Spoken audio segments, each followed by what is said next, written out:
Bonjour à tous et bienvenue.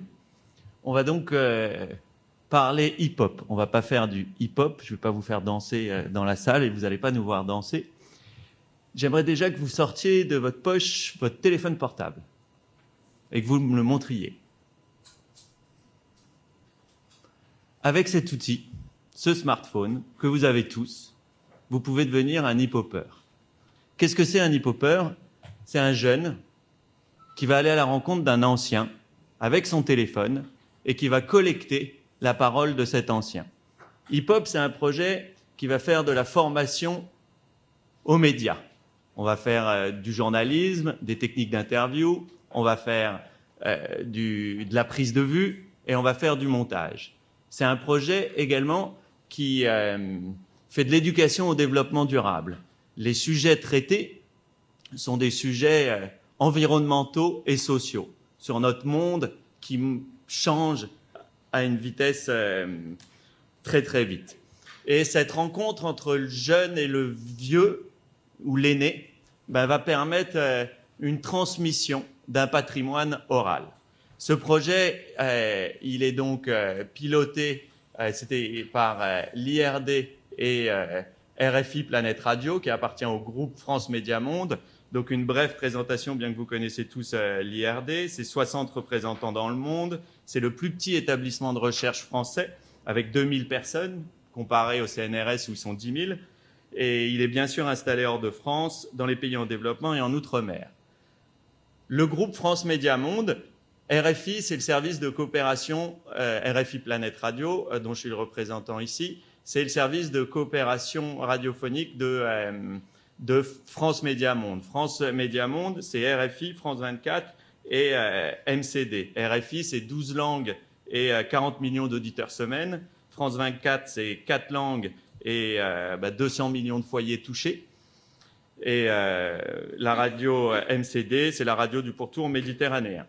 Donc,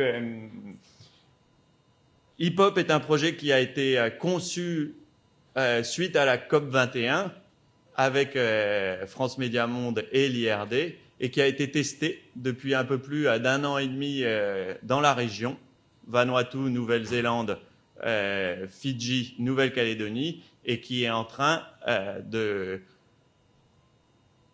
se développer à travers le monde. Donc, je vais vous faire une brève présentation des vidéos réalisées et une présentation audiovisuelle du projet. Les faits que l'on subit ici attestent bien de la montée des eaux.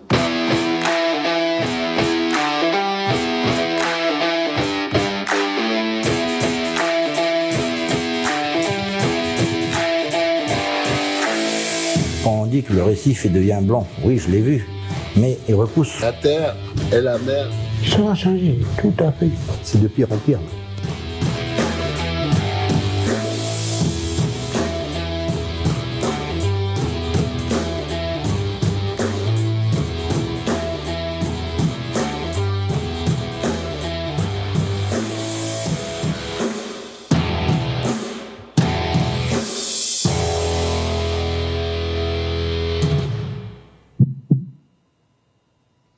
Donc voilà en quelques images le projet Hip-Hop. On vous montrera juste après quelques vidéos réalisées dans les établissements scolaires ou auprès de publics acteurs de l'environnement. Pourquoi Hip-Hop? C'est répondre aux questions des citoyens et montrer les interrogations des citoyens. Et collecter ce ressenti des populations pour avoir la réponse du scientifique. Donc on va aller voir un aîné qui s'interroge sur le changement de son littoral, qui s'interroge sur le fait qu'il n'y ait plus d'anguilles dans sa rivière. Et c'est avec ces vidéos, aller voir le scientifique, notamment ici le CRESICA et tous les membres de l'IRD, et amener une réponse à ces questionnements citoyens. On a amené des jeunes à la dernière COP23, une jeune calédonienne, une jeune vanuataise, un jeune fidjien, et on était donc sous le pavillon fidjien qui a organisé l'événement à Beaune, avec des représentants de la Banque mondiale, avec le High Champion fidjien, ministre de l'Agriculture, différents acteurs de premier niveau, et ce projet est complémentaire et fait de l'éducation au développement durable parce qu'il permet, avec des mots simples et des mots citoyens, de faire passer des messages et de poser des questions. Et donc, on avait à ces jeunes qui ont présenté des vidéos une courbe de scientifique, un 1,5 degré, 2,5 degrés. Et une partie de la population, je vous laisse envisager le pourcentage, ne comprend pas toutes ces données scientifiques. Et avec ces vidéos simples, humaines, filmées sur le terrain, par nos jeunes, qui vont collecter la parole de leur communauté, eh ben on arrive à collecter et à faire passer un message puissant. La jeune fille du Vanuatu qui filme une Fidjienne dont la tombe du mari est sous l'eau, ben quand elle est présentée à Fidji, dans la salle, il y a un silence. Les gens ont compris ce qui se passait, comment étaient impactées ces populations. Donc Hip Hop, c'est ça. Et c'est amener la réponse du sachant à la personne sur le terrain en lui donnant une réponse. Voilà. En complément, je dirais tout simplement que c'est ce que l'IRD appelle la culture scientifique. Donc, rapprocher les scientifiques au fait de la population, puisque généralement, quand ils vont faire leur enquête de terrain, après, ce sont des publications qui sont faites dans des documents, soit en des langues que forcément les citoyens ne lisent pas, mais cela permet maintenant de pouvoir échanger avec ces citoyens. Donc, rapprocher les scientifiques des citoyens et répondre de manière efficace aux questionnements de ces derniers. Tu peux continuer, Mathias. Voilà. Là, ce sont les objectifs visés par le projet Hip Hop, et je laisse Mathias résumer. Il a déjà énuméré presque tous ces objectifs. Donc, permettre les échanges entre les scientifiques, les citoyens, apporter des réponses face aux changements climatiques et environnementaux. Et former des jeunes à utiliser leur portable dans un but autre que le selfie, et dans la collecte et dans la transmission d'un message. Et ça se passe merveilleusement bien, et on a des élèves motivés. On avait la semaine dernière au REX des jeunes de 3 établissements scolaires de Nouméa qui sont venus présenter leur vidéo. L'animation, elle a été faite par ces jeunes qui sont allés interroger un panel de scientifiques qui ont répondu à leurs questions. On a parlé de thyroïde, on a parlé de pollution, on a parlé de... et donc on rapproche le jeune de l'aîné et on rapproche le jeune de la science. Voilà. Ben, je vais me permettre de prendre la parole parce que je m'occupe essentiellement de cette phase de formation. Et le projet Hip Hop, sur le plan pratique, disons il est réparti en 3 grandes étapes. Donc, la formation, la production et la diffusion. En quoi consiste la formation? Il faut noter que la formation, au fait, se fait en 2 étapes. Donc, la première étape de la formation, c'est la phase théorique où il y a les scientifiques qui expliquent aux hip-hoppers. Nous les appelons comme cela hip-hoppers, les jeunes observateurs, au fait. Donc, leur expliquent les thématiques scientifiques, en quelque sorte. Donc, pour qu'ils puissent mieux s'approprier et se familiariser avec les expressions techniques, les expressions scientifiques. Qu'ils comprennent mieux en quoi consiste, par exemple, la montée des eaux pour mieux choisir leur thématique de reportage. Donc, après cette phase théorique, ils ont également une formation aux techniques de production audiovisuelle où on leur permet de mieux maîtriser les techniques de cadrage, de prise de son, comment éviter le bruit sur le terrain, comment avoir la meilleure image et le meilleur son pour que leur produit puisse être diffusable. Donc, qui sont concernés par cette phase de formation? Il y a bien entendu les formateurs. Donc, les formateurs, ce sont les enseignants, mais également des responsables de structures, d'associations qui, à leur tour, pourront former leurs membres. Donc, des enseignants qui pourront former leurs étudiants. Et comme Mathias l'a souligné dans le cadre des projets développés au sein des établissements par rapport aux ODD, ben, un enseignant, par exemple, peut conduire le projet hip-hop au sein de son établissement et à travers ce support, permettre de transcrire sous format audiovisuel tous les projets qu'il développe avec ses élèves. Donc, il y a également les élèves qui sont les principaux hip-hoppers, donc qui réaliseront les reportages. Et il y a également les membres d'associations donc qui travaillent sur ces objectifs de développement durable, aussi bien changement climatique ou les changements environnementaux. Alors, après cette phase de formation, ils devront produire des vidéos. Donc, quand ils ont choisi leur thème, il faut partir faire la pratique sur le terrain. Et là, ils vont à la rencontre d'un ancien. Ils réalisent des vidéos. Et une fois qu'ils ont fini de réaliser ces vidéos, ben, il faut les monter. Donc, ils reçoivent également une formation par rapport au montage. On leur apprend à faire du montage avec des logiciels qui sont accessibles.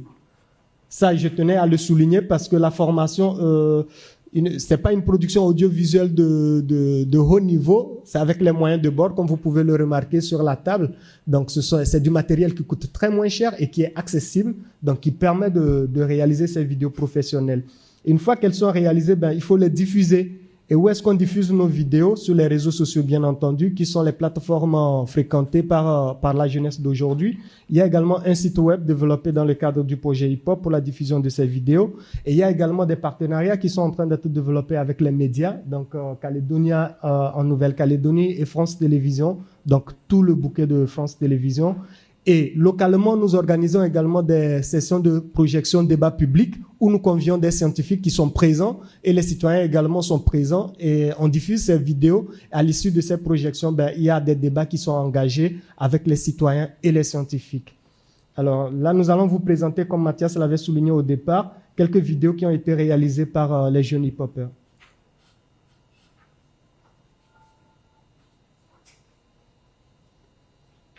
Pardon.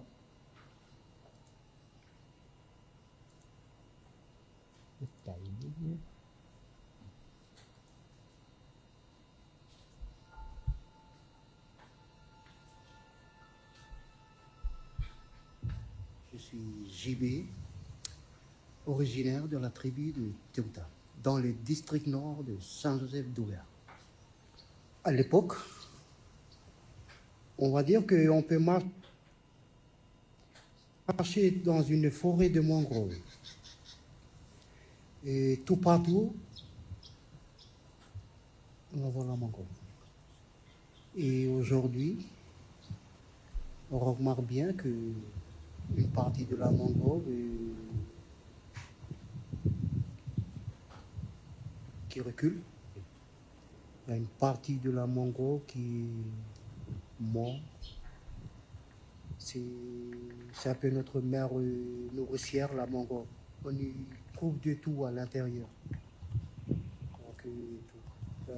Et je crois aussi que l'homme aussi, il contribue aussi à ça. Vous allez me permettre de couper un peu votre appétit parce que nous sommes talonnés par le temps.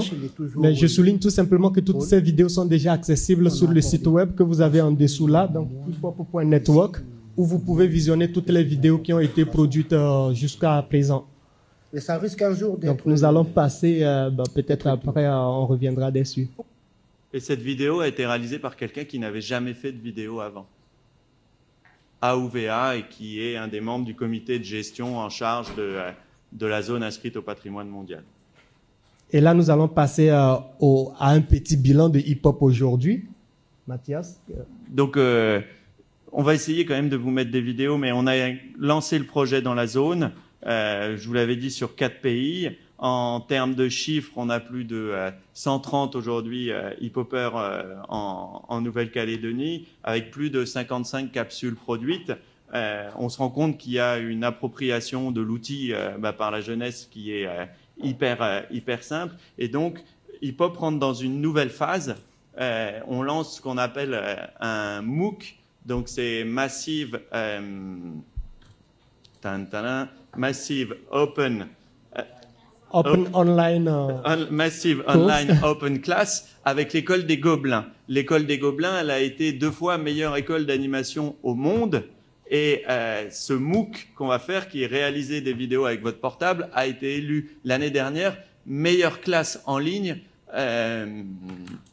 pour apprendre à faire de la vidéo. Et donc, début novembre, on lance cet atelier ouvert à tout le monde, gratuit, pour vous apprendre, à vous tous, à utiliser votre smartphone pour faire de la vidéo. Alors Mathias, il faut souligner que les chiffres que vous voyez s'afficher là, ce sont la liste, disons, l'effectif de ceux qui se sont actuellement inscrits au jour d'aujourd'hui pour assister à ce MOOC, et les inscriptions se poursuivent jusqu'au 22 octobre prochain pour ceux qui souhaitent suivre la formation.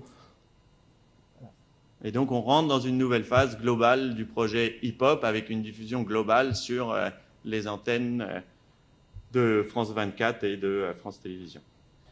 Cela n'a rien d'une démarche marketing, mais c'est juste pour montrer que le problème, il est partagé un peu partout. Et donc, comme Mathias l'avait souligné au départ, c'est un réseau international pour échanger sur les problèmes vécus par les communautés locales, les populations locales. Et on se rend compte que certaines communautés ont des réponses à des problématiques d'autres communautés. Donc le côté vraiment international, on avait déjà vu que des problématiques à Fidji étaient souvent les mêmes que celles en Nouvelle-Calédonie ou dans la région, mais certaines communautés ont trouvé des solutions et à travers la globalisation du projet hip-hop, on pourra apporter des réponses et avoir ce réseau de jeunes étudiants, écoliers, qui vont pouvoir également échanger de façon globale sur leurs problématiques, sur les outils utilisés et sur la diffusion de ces messages. Alors Mathias, pour finir rapidement, là on a la liste des partenaires, ceux qui participent déjà au projet. Est-ce que tu penses que dans la salle, il y en a qui pourraient également participer à ce projet? Mais on voit certains établissements scolaires, on vous attend pour pouvoir grandir avec vous et partager cet outil auprès de vos établissements. Et si vous voulez qu'on développe de façon plus générale le projet, quelle que soit votre société, c'est des choses qui n'attendent que d'être faites. Eh bien, merci Mathias et merci Nicolas pour cette présentation de ce beau projet. On espère que vous allez essaimer le Pacifique et le monde avec ce concept innovant. Il y a un slogan, vous l'avez tous vu, c'est un des slogans, c'est le slogan d'hip-hop. On a tous quelque chose à faire. Y a-t-il des questions à nos conférenciers ?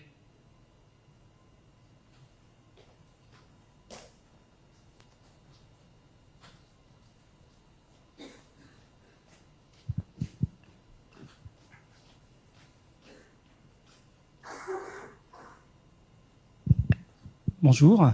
Je voulais savoir si vous allez avoir un lien avec le MOOC qui s'appelle réaliser des vidéos avec son smartphone. Ah ben c'est celui-là qu'on met en place avec les Gobelins. Avec les Gobelins, c'est bien ça. Avec un produit spécifique hip-hop à l'intérieur de ce MOOC. Merci. Regardez.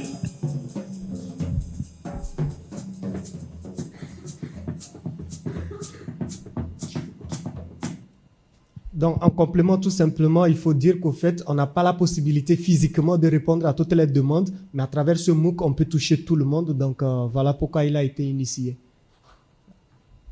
Bonjour. Juste une petite question. Donc là, sur le site, on voit essentiellement les vidéos réalisées par les hip-hopers. J'aurais voulu savoir comment vous amenez les réponses après, que vous évoquez tout à l'heure. Sur un système de conférence, comme ça a été le cas la semaine dernière avec les acteurs au Rex, où on a présenté les vidéos et sous forme de conférence, on répond aux questions des populations.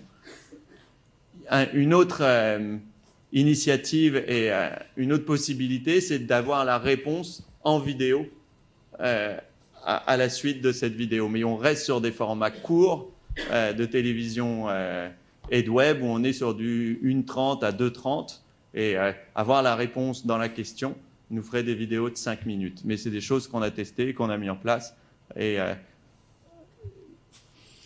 le résultat n'est pas toujours le meilleur avec les questions-réponses. Voilà, je crois que Mina veut dire quelque chose.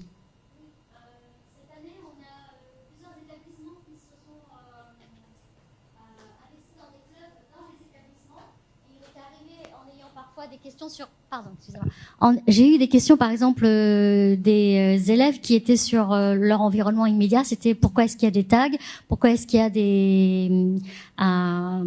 plus de trafic routier qu'ailleurs. Et donc, par le jeu des relations institutionnelles de l'IRD qui vont bien au-delà des organismes de recherche, on a fait une restitution en classe avec quelqu'un de la gendarmerie qui est venu expliquer ce que c'était que les embouteillages et quelqu'un du Néobus et quelqu'un d'autre qui était spécialiste, qui avait fait une étude sur les tags et qui est venu à la rencontre des élèves pour leur expliquer pourquoi on taguait, qu'est-ce que ça amenait et ce qu'il y avait derrière. Donc les restitutions, elles sont vraiment aussi en fonction de l'attente des classes et des groupes qui investissent. Et les sujets sont variés. On avait une vidéo là qu'on aurait voulu vous montrer qui était sur le diabète et sur les causes du diabète. Et en termes d'éducation, même à la santé, elle est fabuleuse, filmée à Wallis, une femme sportive qui comprend pas pourquoi elle est aujourd'hui atteinte de diabète et le message qu'elle arrive à faire passer dans sa vidéo est fort. Dernière question, j'ai cru comprendre qu'il s'agissait surtout des collèges et de lycées. Est-ce qu'il y a des hip-hoppers plus jeunes? Je pensais à l'école élémentaire. Ou pas encore? On a des universitaires, on n'a pas fait encore... c'est tôt pour utiliser un smartphone, on va déjà laisser 6e, 5e, ils commencent à l'avoir dans les poches. On est ouvert On a des tablettes dans les écoles oui, qui peuvent bien remplacer sûr. les smartphones. Oui, la principale difficulté, il faut noter qu'il y a un travail de journalisme qui doit être fait, donc la préparation des questions, l'analyse au fait du thème qu'on a choisi, et je crois que c'est à ce niveau qu'il y a plus de difficultés avec les basses classes que les lycéens ou les collégiens.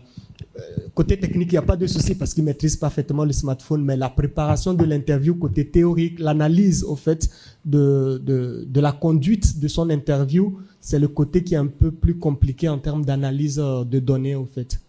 On pourrait essayer, mais on est vraiment dans une démarche do it yourself et devient autonome assez rapidement pour pouvoir produire tout seul tes vidéos.